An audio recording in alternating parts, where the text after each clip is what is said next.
हो गया, माया के जाल में फंसा वीरान हो गया। अपने आप को भूलकर मनुष्य हैरान है। नहीं तो आप तो आनंद के भंडार हैं। रामायण में आप लोग पढ़ते जरूर हैं, ईश्वर अंश जीव अविनाशी और चेतन अमल सहज सुख राशि। आप ईश्वर के अंश हैं या कोई किसी और का अंश है?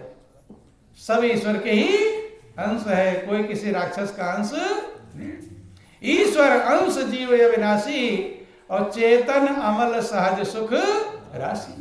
जीव ईश्वर का अंश है, अविनाशी है, चेतन है, मल रहित है और स्वाभाविक रूप से सुख की राशि है। किसकी राशि है? या टेंशन की राशि है? सुख की राशि है। लेकिन मिल क्या रहा है? टेंशन, चिंता, बेचैनी। इसका मतलब जो हम सुख की राशि थे वो अपने आप को हम पहचान पाए नहीं। बंधु, कभी कभी वो कहानी आप सुनते हैं कि एक शेर का बच्चा भेड़ के झुंड में मिल गया। किसके झुंड में? भेड़ के झुंड में। जिक्र आता है कोई शेरनी ने बच्चे को जन्म दिया। जब बच्चे को जन्म दिया तो इस शेरनी की मौत हो जाती है। क्या हो जाती है? मौत। बच्चा तो पैदा हो गया लेकिन उस शेरनी की मृत्यु हो गई। जब शेरनी की मृत्यु हो गई, छोटा सा बच्चा है, दाएं बाएं थोड़ा पड़ा रहा, फिर चल इधर उधर घूमना चालू कर दिया। एक गडरिया जो भेड़ चराने वाला था, भेड़ लेकर उधर ही जा रहा था। दूर से नजर पड़ी, सोचा कि लगता है शेरनी सो रही है। अपनी भेड़ों को वहां से घुमाना शुरू कर दिया। लेकिन देखा सोने में और मरने में थोड़ा अंतर होता है। बंधु, देखा थोड़ा असमंजस आया कि सोई है या मरी है। एकदम चित्त है, सोना अलग तरीका है और मरने का तरीका अलग है। थोड़ा संशय हुआ तो दूर से ढेले वाले फेंका। जब फेंका तो एक आध पत्थर उसके शरीर पर भी लग गया, लेकिन वो हिली नहीं। लग गया कि लगता है ये मर गई है।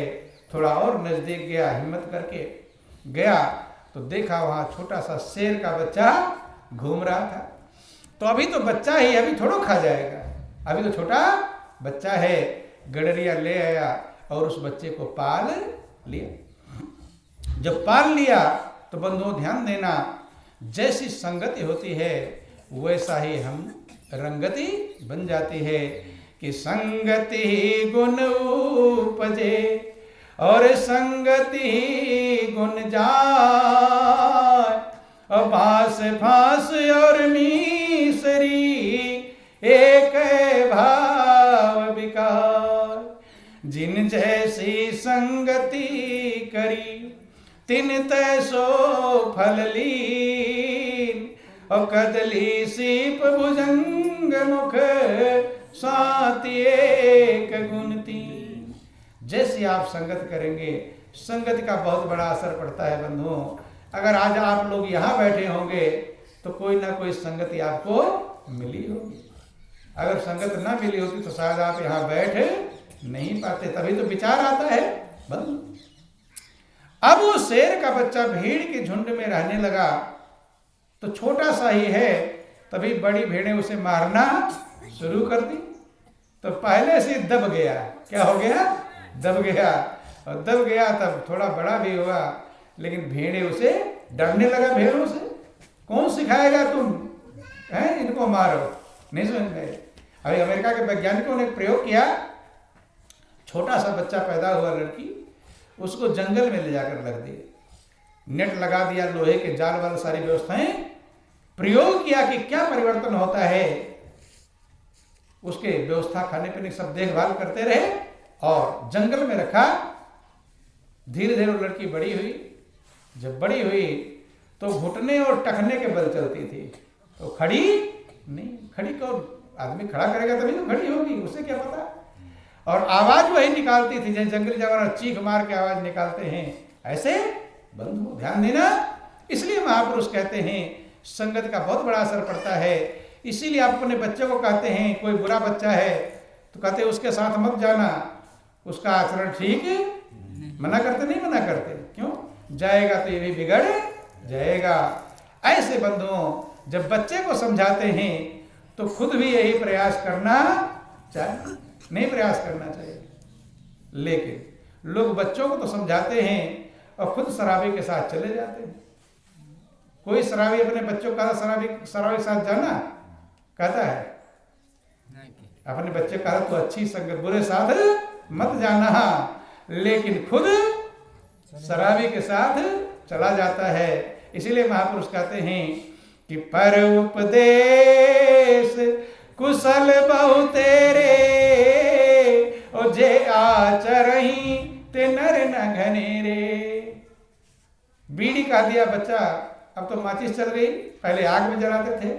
बेटा से कहा दिया ले जा बेटा बीड़ी आग में जला, अब ले गया, वहां तो कोई है नहीं, पिताजी उधर बैठे हुए हैं। सोचा पिताजी इतना पीते हैं तो कोई ना कोई मिठास इसमें जरूर होगी। अब जाता एक बार दो बार लगा लेता। अभी हम थे, छोटा सा बच्चा है, हुक्का लाता है रख रख के, हैं उनके आतर सिंह के घर पर जो चलता है उस पर तिपाही से, तो हुक्का लेकर आता है। और जब लोग चले गए तो हुक्का वहीं रखा था, वो गुड़गुड़ गुड़गुड़ कर रहा है। तो ट्रेनिंग अभी से चालू हो गई। लोग पीते हैं तभी तो शुरू करता है। बंधुओं ध्यान देना, बोलो वृंदावन बिहारी लाल की जय, उमापति महादेव की जय। तो शेर का बच्चा भेड़ों से डरता था। बंधुओं एक दिन का जिक्र आता है कि सब भेड़ें पानी पीने गई तालाब किनारे। तालाब के दूसरी साइड से एक बड़ा शेर आ गया। जब बड़ा शेर आ गया तो भेड़ें सब भागने लगे, डर के मारे कि शेर आ गया भागो। जब सब भागने लगी तो शेर का बच्चा भी भागने लगा। लेकिन उस जो बड़े शेर को इस शेर के ऊपर नजर पड़ गई, शेर के बच्चे पर। अरे आश्चर्यचकित हो गया कि भेड़ के झुंड में और शेर का बच्चा।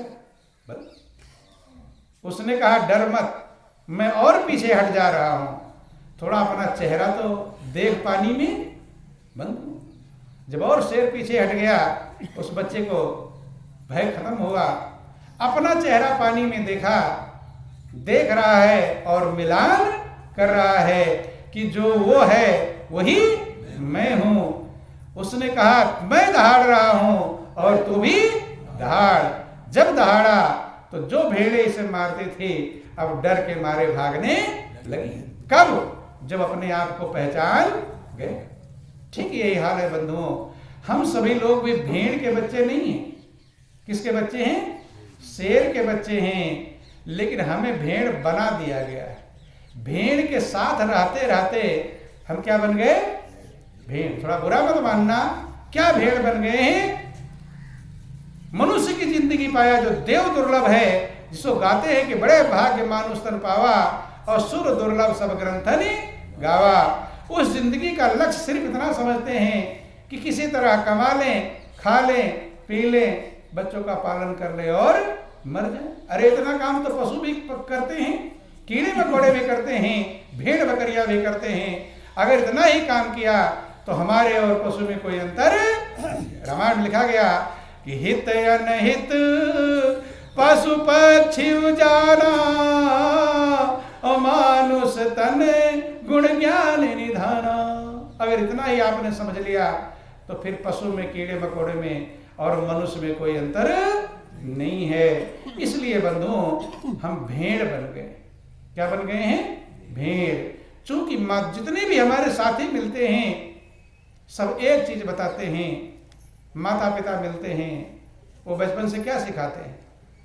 रामायण लिखा गया कि मात पिता बालकन बुलावे और उदर भरे सोई जतन सिखावे। माता पिता एक चीज सिखाते हैं कि कैसे तेरा पेट भरे, और लड़की होगी तो और ज्यादा उसके पीछे पड़े रहे। अरे तुझे तो दूसरे घर जाना है, उसके सर पर सवार हो जाएंगे, तुझे दूसरे घर जाना है, पहले से टेंशन में डाल देंगे। नेचुरल विकास हो पाता नहीं है। इसलिए बंधुओं, महापुरुष कहते हैं कि आप जो शेर थे ना, क्या थे? शेर, वो भूल गए और भेड़ में रहते रहते अपने आप को क्या समझ लिया? भेड़। क्योंकि भूलने की आदत है। क्या है भूलने की? कोई ऐसा जिसको भूलने की आदत ना हो? सबको भूलने की आदत है। 10 दिन पहले आपने कौन सी सब्जी खाई थी, याद है किसी को? हैं? 10 दिन जब पहले कौन सी सब्जी खाया था, किसी की याद हो तो बता दो। शायद याद, भाई हमें तो नहीं याद है, हो सकता आप लोगों को याद हो। बोलो वृंदावन बिहारी लाल। तो भूलने की आदत है कि नहीं? महापुरुष कहते हैं जब इस 10 दिन की पता में याद नहीं है तो जन्म जन्मांतर हम कहाँ भटके हैं, कहाँ कहाँ क्या बने हैं, इसका याद नहीं। महापुरुष कहते हैं कई जन्म भय कीट पतंगा, कई जन्म गजमीन कुरंगा, मिल जगदीश मिलन की बेरिया। बंधुओं, आपके रामायण भगवान राम भी समझाते हैं, लेकिन राम की पूजा करते रहते हैं, लेकिन राम जो समझाते हैं उस बात को मानने को तैयार नहीं। यही हमारी अज्ञानता है।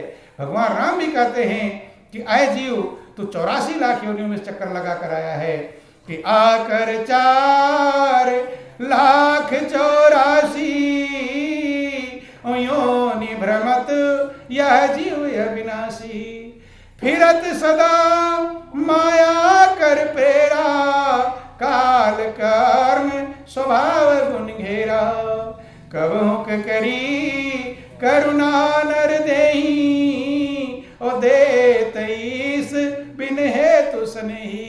कभी करुणा करके प्रभु मनुष्य का जीवन देता है बंधु। लेकिन क्या हमें इस बात का ध्यान है कि प्रभु ने हमारे पर बहुत बड़ी कृपा किया है, मनुष्य का जीवन दिया है? इस बात का ध्यान नहीं है। यही कारण है महापुरुष कहते हैं कि हम भूल जाते हैं। क्या हमें ध्यान है कि आगे हमें 84 लाख योनियों में जाना पड़ेगा? महापुरुष तो कह रहे हैं, रामायण गीता तो कह रही है कि 184 भ्रम कर पोपे अटकाया आए, अब की पासा ना पड़ा तो फिर 84। लेकिन हमें इसका मतलब नहीं। ध्यान देना, गौर करना, बुरा मत मानना। अभी एक सुअर आ जाए और यही कहे कि मैं भी यही बैठूंगी, तो बैठने देंगे आप लोग? गंगा में नहा धोकर आ जाए तब? गंगा में नहाने धोने के बाद ये बैठने देंगे? क्यों? क्योंकि वो गंदा है। क्या है? यद्यप सब गंदे हैं, सबके अंदर गंदगी भरी पड़ी है। जितने दरवाजे आपके पास में हैं, सब दरवाजों से गंदगी निकलती है। आंख से तो गंदगी, कान से तो गंदगी, मुंह से तो गंदगी, नाक से तो गंदगी निकलती है। लेकिन सुअर ज्यादा गंदा है, गंदगी का भक्षण करता है, इसलिए उस गंदे को हम पास बिठाना पसंद नहीं करते। अभी तो सुअर को थोड़ा पास बिठाना पसंद नहीं करते, लेकिन क्या कभी आपने विचार किया कि जब हमें सुअर बनना पड़ेगा तो क्या हाल होगा? कभी गौर किया? कभी विचार? यही भूल है, यही भूलना है। जब सुअर बनना पड़ेगा तो सुअर के पेट में 9 महीने बैठना पड़ेगा। कितने महीने? जितना महीना होगा उतने महीने उसके पेट में बैठना अच्छा लगेगा। अभी तो बगल में बिठाना पसंद नहीं है, छू भी नहीं रहा है, उसके गंदगी भरे पेट में बैठना पड़ेगा। और सुअर का ना ध्यान आवे तो माँ के गर्भ तो आए ही हैं जहां गंदगी का भंडार था, लेकिन क्या ध्यान है?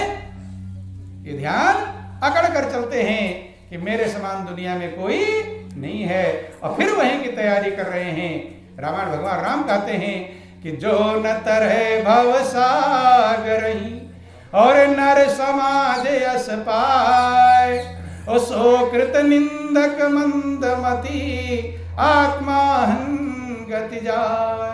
चाहे कितना अकड़ कर चल रहा हो, चाहे कितना पैसे वाला हो, चाहे कितना सुंदर हो, चाहे कितना बलवान हो, चाहे कितना पढ़ा लिखा विद्वान हो, अगर मनुष्य का जीवन पाया और भवसागर पार नहीं कर पाया, जो न तरह भवसागर नर समाज यश पाए, सो कृत निंदक मंद। वो कृतज्ञ है, कृतज्ञ माने किए गए उपकार को ना मानने वाला। प्रभु ने जो हमारे ऊपर उपकार किया है, हम उस उपकार को मानते नहीं है। सो कृत, कृत माने कृतज्ञ, निंदक निंदनीय, मंदमती वो मंद बुद्धि का है, भले अपने आप को होशियार समझता हो। यदि अपने आप को कम होशियार कोई समझता, सब होशियार समझते हैं। कम होशियार समझता है कोई? दो लोग बैठकर बातचीत करते रहते हैं तो तीसरा सुनता रहता है, यहाँ से कान वहीं और आंख इधर, सुनता रहता है। और जो दोनों चले जाते हैं तब उनकी बुराई चालू कर देता है, नहीं चालू करता है। बोलो वृंदावन बिहारी लाल की। तो वो तो थे वकील, बहस करके चले गए, लेकिन ये जज है। क्या है ये? जजमेंट कर रहा है कि कौन अच्छा था कौन बुरा था। महापुरुष कहते हैं दूसरों का फैसला खूब किया है, लेकिन अपनी फाइल कभी देखा कि मुकदमे गैर लोगों के हजारों कर दिए फैसल। कितनों का मुकदमा आप फैसला करते हो, बिना फीस के वकील हो, नहीं है? वो कहाँ जा रहा, वो कहाँ आ रहा, उसने क्या किया, उसे घर कौन आया, वकील बना बैठा है, सबका हिसाब लगा रहा। लगातार फीस लेते हैं? फीस नहीं लेते, बिना फीस के वकील बन जाते हैं। कि मुकदमे गैर लोगों के हजारों कर दिए फैसल, न देखी मिसाल अपनी को अजायब यह वकालत है। अपनी फाइल नहीं देखा कि मेरे फाइल में क्या लिखा जा रहा है। बंधुओं, अपने लिए तो लाला पाप ही कमाया है, दूसरे की बुराइयां देख देख कर खुद बुराई के भंडार बन रहे हैं। इसलिए महापुरुष समझाने का प्रयास करते हैं, भूलने की आदत है कि भूलते भूलते भूल ऐसी पड़ी, सिंह का रूप धारी भेक जाना। है शेर का रूप, आप भेड़ है नहीं, शेर हैं कि तू दीन नहीं, तू हीन नहीं, तू तो इस जग का प्राण सखे, कुछ अपना अंतर खोल जरा, मणिरत्नों का भंडार भरा। कि धरती की शान, तू है मन की संतान, तेरी आत्मा में स्वयं भगवान है रे, मनुष्य तो बड़ा महान है। भूल मत। भूल गया अपनी महानता को कि भूलते भूलते भूले ऐसी पड़ी, सिंह का रूप धर भेक जाना। है सिंह का रूप, भेड़ समझ लिया है। सिंह के सिंह जब सिंह सतगुरु मिले, टेर की आपने निकट आना। सतगुरु मिलते हैं तब पुकार लगाते हैं, निकट आ, देख तू, बूझ तू, रूप है कौन सा मिला चाना। ब्रह्म से जीव है, जीव से ब्रह्म है, नेक को वार को पार जाना। तू तो ब्रह्म का स्वरूप है, लेकिन तू अपने आप को दीन दुखी, पूछो क्या हाल चाल है, कतारे किसी तरह एक दिन कट रहा है? अरे मनुष्य के जीवन में किसी तरह काटोगे, रोकर बिलख कर टेंशन में चिंता में काटोगे, फिर ऐसे अच्छा कोई जीवन नहीं है। आगे तो खूंटे में बंधोगे, भूख लगने पर भोजन नहीं मांग पाओगे, प्यास लगने पर पानी नहीं मांग पाओगे, दर्द होने पर दवा नहीं मांग पाओगे। हरा चारा रखा रहेगा लेकिन खा नहीं सकते, घूमने की इच्छा के घूम नहीं सकते, तब क्या आनंदमग्न हो जाओगे। आपका जीवन आनंद का भंडार है, शांति का स्रोत है, सुखों का मूल है। लेकिन बंधुओं, जब तक नहीं हो पाएगा, जब तक अपने आप को शेर नहीं समझेंगे। और शेर तभी समझ पाओगे जब पहचान कराने वाला शेर मिलेगा। बड़ा शेर आया तभी तो उसने समझा। सिंह के सिंह जब सिंह सतगुरु मिले, सतगुरु सिंह के स्वरूप को प्राप्त होते हैं और आपको सिंह बनाना चाहते हैं। बंधु, महापुरुष समझाते हैं, वही संत कहते हैं कि रत्नाकर, मैं तुझे बहुत अच्छी प्रकार से जानता हूं, लेकिन तू अपने आप को जानता नहीं है। रत्नाकर कहता है, अभी तुझे पता चल जाएगा कि मैं कौन हूं, अभी पता चल जाएगा। नंगी तलवार लेकर पहुंच गया, गर्दन पर वार करने वाला था। बंधुओं, संत दूसरे की भलाई के लिए कष्ट उठा लेते। संत सहाय दुख पर हित लागी, और पर दुख हेतु असंत अभागी। संत दूसरे की भलाई के लिए कष्ट लेते हैं। गर्दन कटने वाला है लेकिन परवाह नहीं है। वार कर तलवार तान लिया सर काटने के लिए। संत कहते हैं कि भाई मारोगे तो है ही, लेकिन एक छोटा सा काम कर दो फिर मारना। कह क्या? कि मेरी अंतिम इच्छा थी कि जब मरने से पहले 4 पत्ते खाकर मरूं, तो पेट से 4 पत्ते तोड़ दो, खा लो, फिर मारना, कोई दिक्कत नहीं, मेरी अंतिम इच्छा पूरी हो जाए। रत्नाकर कहता है कोई बात नहीं, 4 क्या 400 खा लो। मार दिया, छोटी मोटी डाल ही कट गई कि लो 4 क्या 400 खा लो। बंधु, संत ने 4 पत्ते तोड़कर खा लिया। कहते हैं कि भाई मुझे 4 ही की जरूरत थी, अब ये जो है सूख जाएगा, बेकार हो जाएगा, तो ऐसा करो इसे वापस पेड़ में लगा दो। रत्नाकर कहता है ये क्या मूर्खता भरी बातें कर रहा है, अब क्या पेड़ में लग जाएगा दोबारा? संत कहते लगा नहीं पाओगे। अरे कहे ऐसी कोई बेवकूफी वाली बात कौन कर रहा है? पेड़ में क्या जो कट गया वो कभी लगेगा क्या? संत कहते अकल लगा लो। पूरी अकल लगा कर देख लिया, लेकिन अकल काम नहीं कर पाई। आज पहले दिन उसके सामने ऐसा समय आया था जिस काम को कर सकता नहीं। वही आप लोग देहाती कहावत है कि जब ऊंट पहाड़ के नीचे जाता है तब समझता है कि मुझसे भी ऊंचा कोई और है, नहीं तो हाथी से भी ऊंचा उठा देता अपना मुंह। बंधुओं, आज रत्नाकर के सामने ऐसी बात आई थी। आज तो सोचा मैं सब कुछ कर सकता हूं, लेकिन आज ऐसी बात आ गई, अकल पूरी लगा लिया, कहा कि जुड़ सकता नहीं है और हरा भरा रह सकता नहीं। संत कहते जब तुम जोड़ नहीं सकते तो किस अहंकार में तोड़े हो? मैंने 4 मांगा था, 400 क्यों बर्बाद किया? क्या एक पत्ता बना सकते हो? एक पत्ता बना सकते हो जो बर्बाद कर रहे हो? महापुरुष कहते हैं जिस चीज को आप बना नहीं सकते उसको बिगाड़ने का आपको अधिकार। कभी कभी आपका बच्चा होता ना, छोटा बच्चा खोल खाल डालता, मोबाइल खोल देता है और फिर सेट नहीं कर पाता तो क्या कहते हैं, क्यों खोला तूने? डांटते कि नहीं डांटते? वैसे तू बना नहीं सकता तो खोल कर क्यों रख दिया? याद रख लेना बंधुओं, जिस चीज को आप बना नहीं सकते उसे बिगाड़ने का अधिकार आपको नहीं मिला। मनुष्य जीवन को अगर बना नहीं पाओगे तो बिगाड़ने का अधिकार है? बिगाड़ने का अधिकार नहीं है। गौर करना। अब आसपास देख रहे हैं संत जिनका सर काटा था, कहीं सर पड़ा हुआ है, कहीं धड़ पड़ा हुआ है, नजर दौड़ाया। संत कहते ये सब किसने काटा है?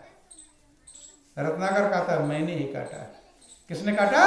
मैंने ही काटा। संत कहता अच्छा ऐसा करो, किसी एक सर को धड़ से जोड़ कर और जिंदा करो। रत्नाकर लगता तो बिल्कुल मूर्ख ही है। अभी कह रहा था पेड़ से पत्ते जोड़ो, अब क्या कर रहा है?